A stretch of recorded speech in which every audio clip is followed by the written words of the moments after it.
tarde, amigos. Sejam todos muito bem-vindos à nossa Casa Espírita. Que Jesus abençoe a todos nós. Então, convido a todos a fazer a nossa prece inicial. Aqueles que estão em casa, que desejarem dispor de um recipiente com água, para que no fim da nossa atividade, os benfeitores espirituais possam magnetizá-las, também sintam-se à vontade. E como sempre, então, nós iniciamos com uma prece. Então, convido a todos a se concentrar, fechando seus olhos, elevando seu pensamento, né? Pedindo amparo e proteção dos bons espíritos, que possamos nos próximos minutos estarmos conectados com o nosso benfeitor, com o nosso anjo guardião, que possamos também estar atentos a essa exposição, que será feita com muito amor, com muito carinho, que vamos falar sobre fé, sobre esperança, sentimentos tão importantes na nossa vida. Por isso, em nome de Jesus, vamos iniciar a exposição dessa tarde. Que assim seja. Convido então a expositora Leonice, que vai nos falar sobre o capítulo 19, item 11, Fé e Esperança.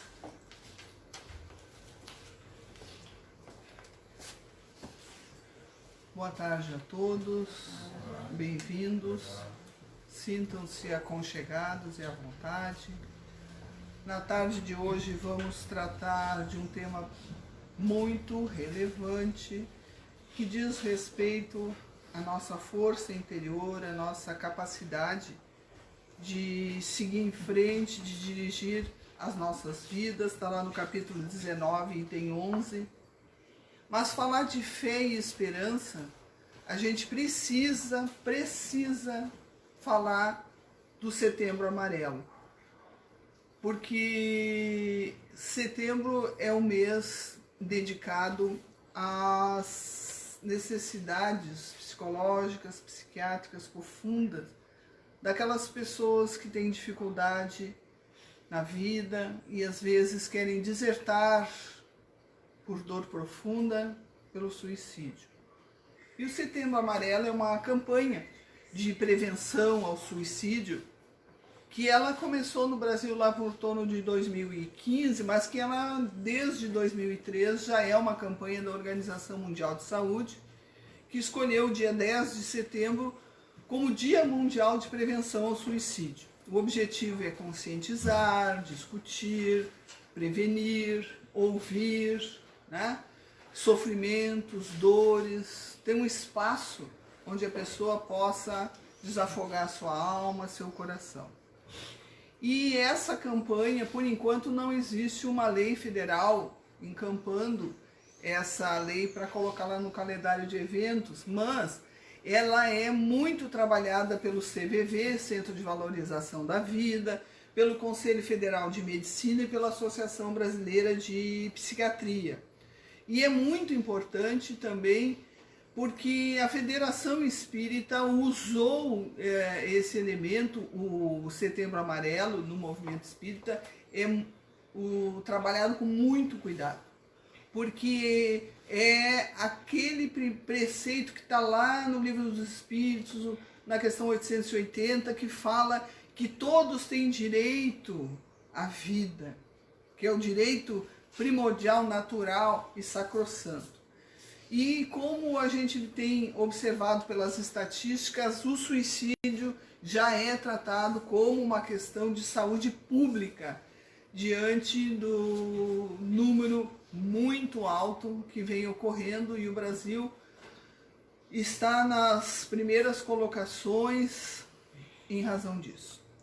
Então ela criou uma campanha, a FEB, a Federação Espírita Brasileira, criou uma campanha e trabalha muito isso e difunde muito isso para que as casas espíritas trabalhem no mês de setembro, se bem que é um tema que é trabalhado durante todo o ano, mas com muita ênfase em setembro, e criou pequenos livretos que publicou, que pode-se entrar lá no site da FEB e baixar esses livretos, sobre o tema suicídio, aborto, drogas, eutanásia e violência, né? Todos eles visando a valorização da vida. porque ou pelo suicídio, ou pelo aborto, ou pelas drogas, ou eutanásia, se tem um atentado contra a vida. Né? O que faz essas pessoas não valorizarem a vida e tomarem e terem atitudes? E publicou também um sobre violência, sobre a violência interpessoal, a violência conjugal, a violência doméstica, e a gente vê que é um assunto bem atual pelas notícias que a gente tem e acompanha na veiculação das mídias.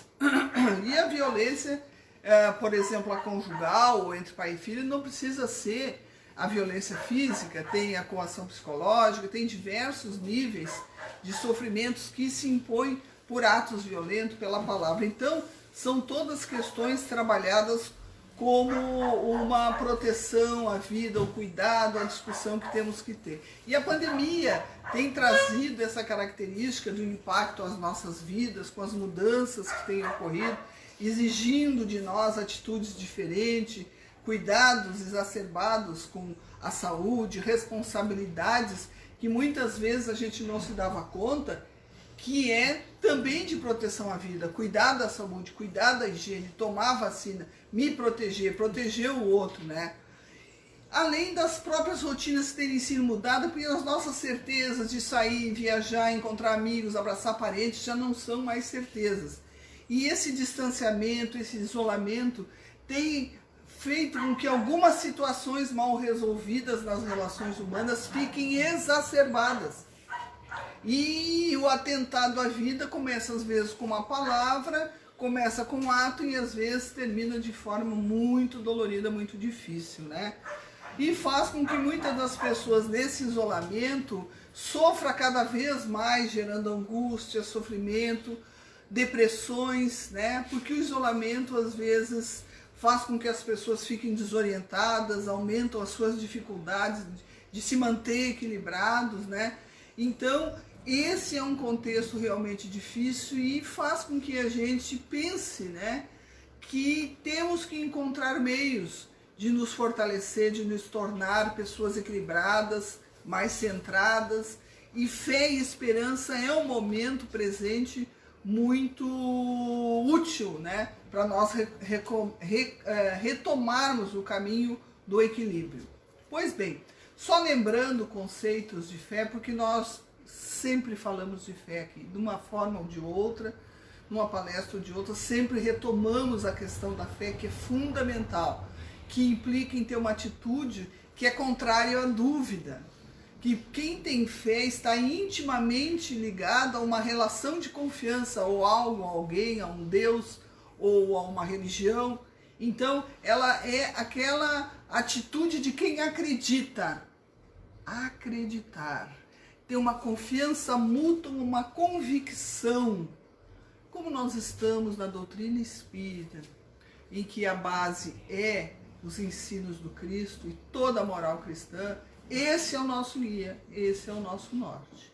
Então, essa fé profunda é muito importante e mais do que nunca agora é importante reforçar essas atitudes de fé e de confiança, porque nós nos sentimos fracos e frágeis em alguns trechos da caminhada, temos dúvida se todas aquelas ideias, teorias que nós acreditávamos é suficiente para amenizar as nossas dores, e aí temos dúvidas e nos fragilizamos.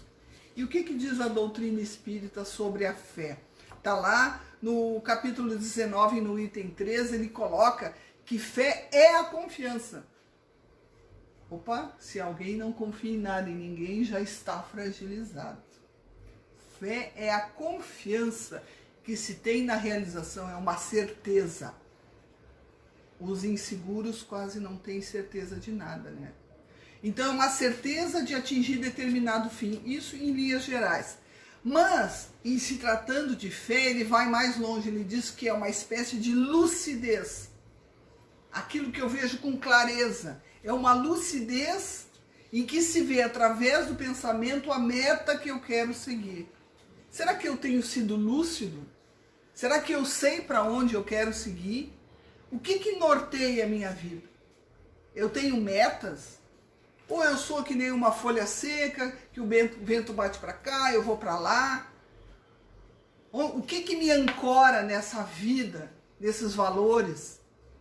Temos que pensar nisso. Não podemos mais ser assim como folhas secas, né? Temos que tomar pé da nossa vida, né? Sermos os diretores dos nossos próprios destinos. Então, a fé caminha com absoluta segurança de saber o que ela quer, aonde ela vai, por onde ela vai seguir. Ou seja, é uma certeza tão íntima, tão profunda, que é daquele que sabe. Nós já falamos sobre isso. Sabe é diferente de acreditar. Porque quando eu acredito, eu posso desacreditar. Quando eu sei, ela é mais profunda, ela se incorpora na parte íntima do ser. E lá, ainda nesse capítulo, fala de uma fé robusta. Robusta é aquilo que tem saúde, que é forte, né? Que é perseverante, que tem energia. E essa energia é às vezes aquilo que as pessoas não se dão conta, que é a energia que falta para vencer obstáculos. E a pressa ajuda, não ajuda? E o obstáculo, quando tu estava passando por ele, parecia imenso. E foi passado. Com muita pressa. Porque tinha fé.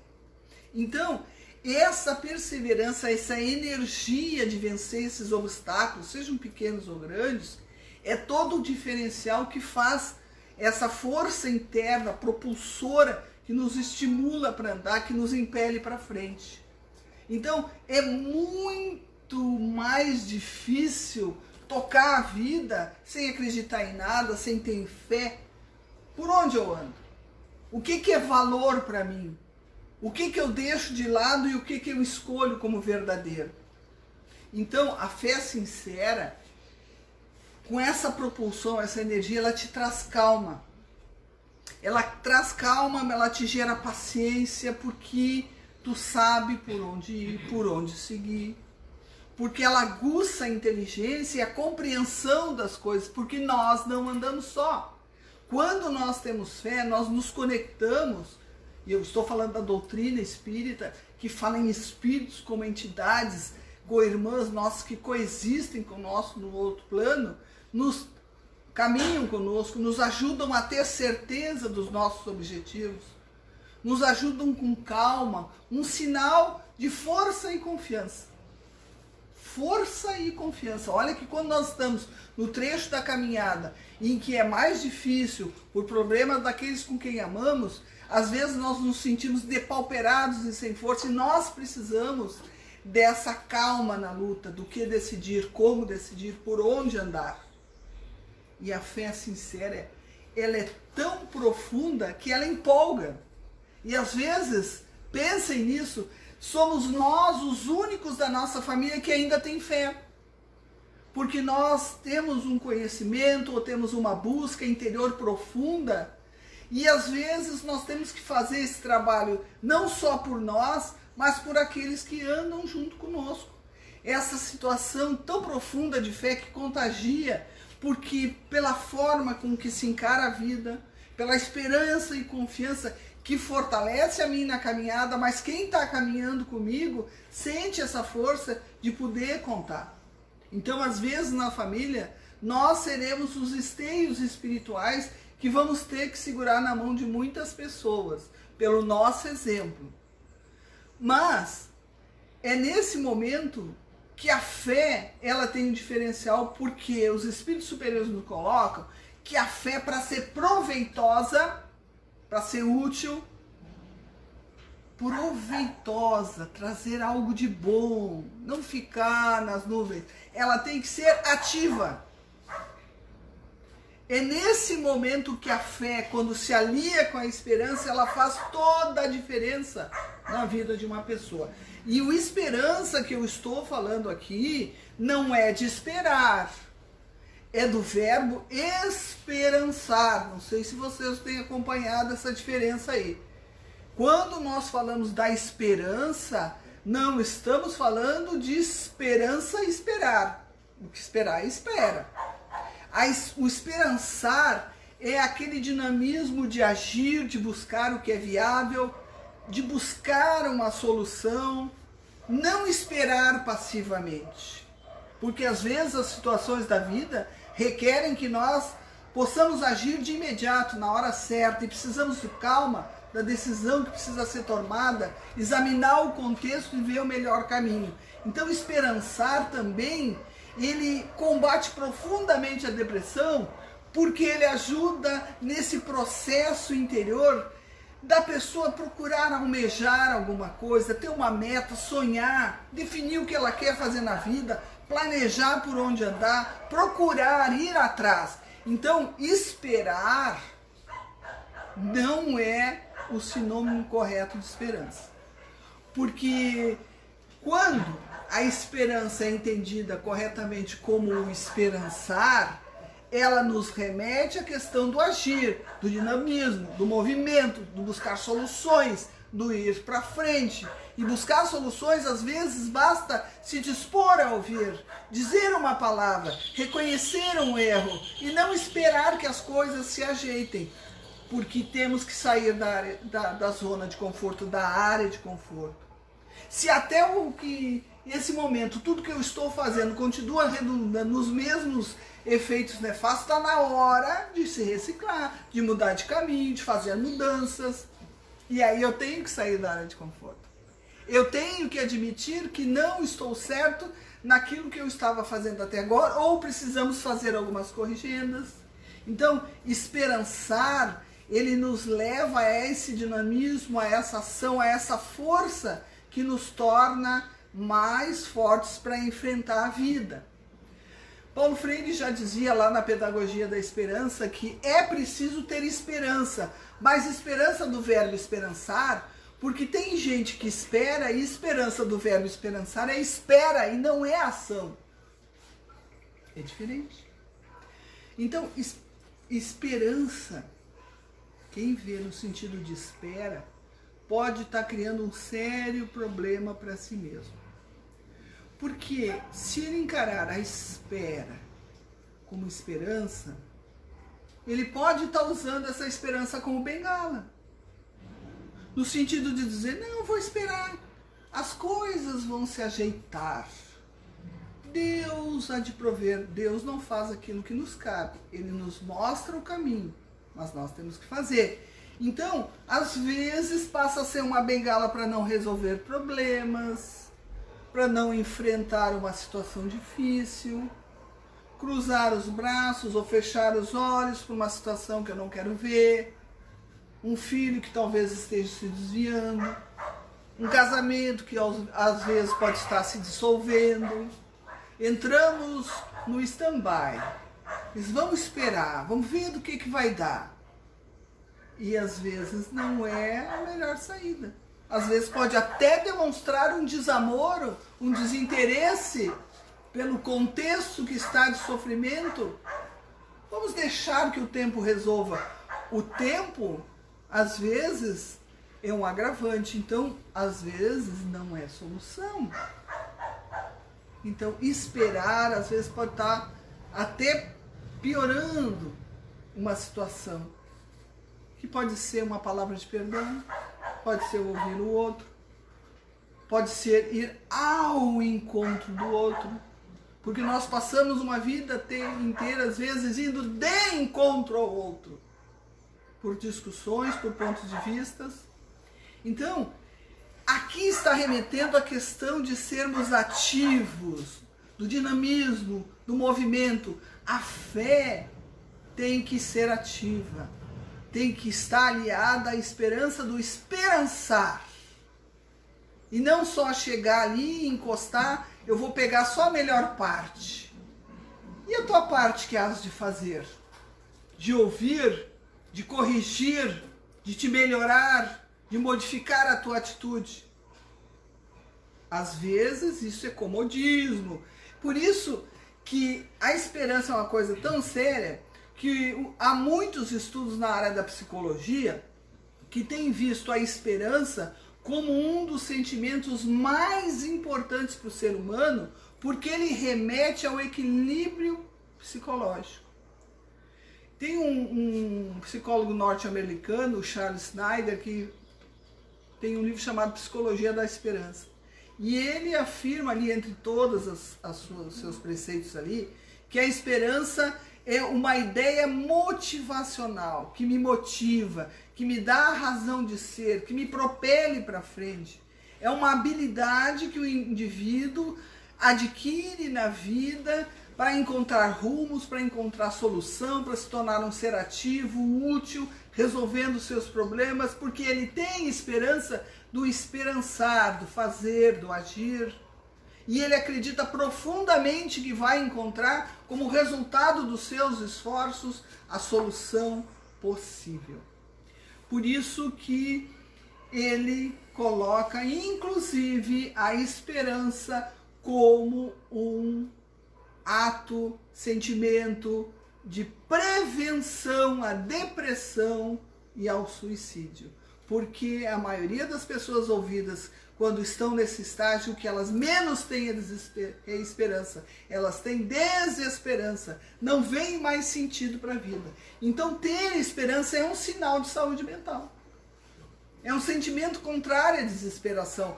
Porque esses indivíduos ouvidos, eles apresentam os 4 Ds muito conhecido nos tratamentos psiquiátricos e psicológicos de pessoas com risco de vida, que é a desesperança,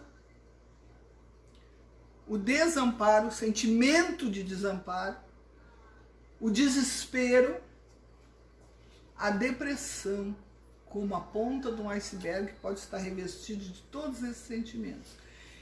E o que é mais interessante que eles descobriram é que a esperança é um tipo de sentimento que ela pode ser apreendida, aprendida, trabalhada, cultivada, desenvolvida, graças à capacidade do cérebro de estar sempre fazendo novas conexões. Mas mais do que isso, nós não estamos falando aqui de cérebro, nós estamos falando de sentimento profundo, cultivado lá no íntimo do ser, que é o ser espiritual. Esse tem que conhecer, estar convicto, saber o que ele quer, modificar a sua rota. E aí é fundamental o papel dos pais, no processo educativo, exemplificando com a sua vida, educando os seus filhos para enfrentar conflitos na vida, porque num planeta de provas e expiações não há quem não sofra, quem não passe por dificuldades, quem não tenha dores. É infantilidade espiritual achar que nós vamos passar incólumes pela vida sem dificuldade. O diferencial está como é que eu lido com isso e qual a lição eu tiro disso. Por isso o processo educativo, quem tem filhos, quem tem crianças sob a sua guarda, tem um papel importantíssimo nesse processo de educar para os desafios da vida, com a fé, com a esperança, porque são sentimentos que se pode aprender a cultivar, a desenvolver, a praticar. Estamos conduzindo, oferecendo ferramental para os nossos filhos ter saúde mental. Mas essa não é uma atitude imediatista, que eu, senta aí, vamos conversar. Esperança é isso, fé é aquilo ali. Não! É um movimento para uma vida. Um processo educativo, ele é permanente. E ele se dá sempre. Mesmo que os cabelos estejam brancos, estejamos senis. O processo não pode ser imediatista. É um exercício para a vida. Então veja o que fala o Chico Xavier no Caminho da Vida por Emmanuel. A esperança é um convite à ação. A filosofia do imediatismo na Terra transforma os homens em crianças, infantis emocionais, em achar que eu vou virar uma fase, vou lá ligar um botão, vou ler uma teoria salvadora. Não! É esforço, é aprendizado, é acertar, é errar, se erguer, continuar. Então, a filosofia do imediatismo na Terra transforma os homens em crianças. Não vos prendais à idade do corpo físico, às circunstâncias e condições transitórias. Eu posso ter uma criança, um adolescente, com muito mais sabedoria, vivência, do que aquele que está de cabelo branco e ainda age como criança. Então, não vos prendais à idade do corpo, às circunstâncias. A vida na Terra, neste corpo, é transitória. Eu tenho que tirar os ensinamentos possíveis nesse processo de aprendizado. Indagai da própria consciência, se permaneceis com Jesus, com o que ele ensina, com o que ele exemplifica.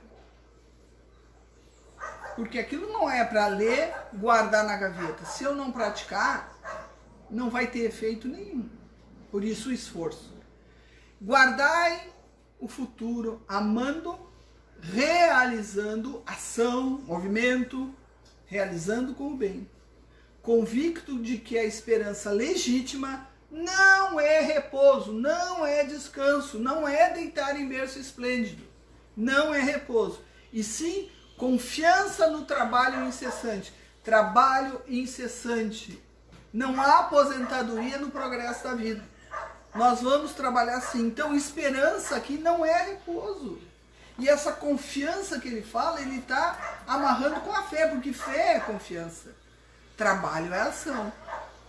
Então, está remetendo a valores que talvez muitas pessoas não gostem dessa questão. Então, mexam-se, né? A própria encarnação, para muitos que pode parecer um castigo, é um grande motivo de esperança. Porque é a oportunidade que nós temos de recomeçar, de refazer, de reconstruir, de aprender, de acertar, de nos quitar diante da lei de Deus, diante da nossa consciência. Olha as pessoas que às vezes entram num processo de depressão profundo porque sentem dores emocionais das quais não conseguem definir, às vezes vinculado a dores e culpas de reminiscência passada. Então, eu tenho que fazer esse trabalho. E a encarnação é uma oportunidade tremenda. Não é castigo. Joana de Ângeles nos coloca que a reencarnação é uma dádiva, uma bênção de amor que auxilia o espírito a se desenvolver.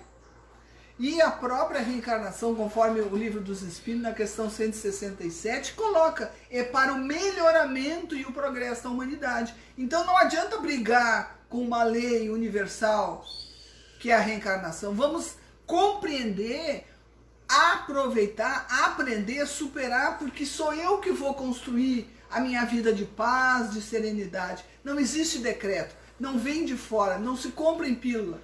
É esforço, é trabalho. E isso somos nós que fazemos. E não adianta ficar culpando o irmão, o pai, a mãe, porque eu fui rejeitado, porque eu não fui amado. Por quê? O que eu preciso aprender com isso? O que eu estou fazendo na família que eu construí? Estou gerando os mesmos modelos de dor em que fui imposto ou o que eu devia aprender? Às vezes gerando dentro do próprio casamento as mesmas desarmonias, quando eu devia estar aproveitando a oportunidade de tornar aquilo um bem maior. Então vejo que a missão do Espiritismo, quando a gente se reúne aqui para fazer palestra, para conversar sobre os assuntos, está dentro dessa missão de acolher, de esclarecer, de difundir essas ideias, essas leis de Deus, com base na moral do Cristo, porque o objetivo é educar o ser profundo, o ser espiritual, o ser imortal. Porque quando nós temos essa visão clara do que eu sou e por que eu estou aqui, da onde eu vim para onde eu vou, faz toda a diferença para conduzir a minha vida, para escolher valores, para tratar melhor as pessoas, para relacionar-se melhor com as pessoas. E sempre o Espiritismo, quem olha lá o Evangelho segundo o Espiritismo, é rico em orientações éticos, morais. Ele trabalha a questão dos conflitos, das dores, nos ajuda a compreender, nos dá um norte para lidar com essas situações, nos mostra valores tremendos, profundos de coragem, de esforço, de gratidão, de amor, valores que se nós exercitarmos com a miúde, sempre naquele ritmo de fazer para mim o que eu preciso é aquilo que eu devo fazer para os outros. Tão simples, né? Mas tão difícil quando envolve às vezes egoísmos, vaidades, dores profundas que eu trago e passo para os demais. Então, a fé e a esperança faz com que nós tenhamos um olhar diferente para a minha vida, para a relação que eu trago em relação aos demais. Como é que eu vivo essa minha vida? Então vejo uma última mensagem da Joana que diz: nunca perca a esperança. Haja o que houver, permanece confiando. Se tudo estiver contra e o insucesso te ameaçar com o desespero, ainda aí espera a divina ajuda. Somente nos acontece o que será de melhor para nós. Olha como é importante compreender a reencarnação. A lei de Deus é de amor. E o amor tudo pode, tudo faz. Quem se desespera já perdeu parte da luta que irá travar, avançando prejudicado. Então, gente, fé e esperança é um tema que nós temos que falar todos os dias. Temos que cultivar como se fosse uma planta que, se eu não der olhos, cuidados, atenções, ela vai se esmaecendo e desaparece. Então, eu preciso da fé, eu preciso da esperança, mas eu preciso cultivar isso todos os dias, para que ninguém esqueça que ela existe. E, portanto, ela tem que ser muito trabalhada, muito cuidada, constantemente. Então, eu agradeço. Aqui estão ideias para nós refletirmos. Não é imposição. Pensem. Testem. Usem isso a seu favor. Porque quem se ama não quer sofrer. E aí nós temos que encontrar o caminho. Então, Setembro Amarelo está aí. E quem chegar a cada um de vocês precisando de ajuda, e às vezes não falam, os olhos gritam, demonstre pelas suas atitudes de fé e de esperança. Vai fazer toda a diferença. Agradeço a atenção de todos. Devolvo a palavra à coordenadora do trabalho.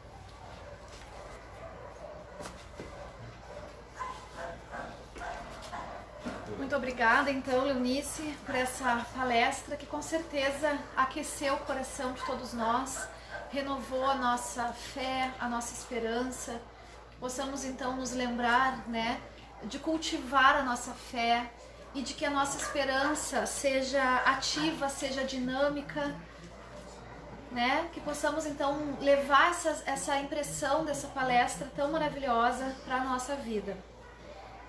Vamos agora, então, fazer a nossa prece final, a aplicação do passe. Convido, então, a todos os irmãos que nos acompanham aqui pelo Facebook, os que estão aqui presentes também. Vamos nos concentrar, com o coração tranquilo. Agradecemos profundamente a Jesus, aos benfeitores, que nos incentivam, que nos orientam, que possibilitaram que nós estivéssemos aqui nessa casa espírita, ouvindo essa palestra, que a nossa fé e a nossa esperança então seja renovada e desde já sentindo esses fluidos que renovam a nossa saúde física, mental e espiritual. Somos gratos mais uma vez e que possamos retornar aos nossos lares com muito amor e esperança. Que assim seja.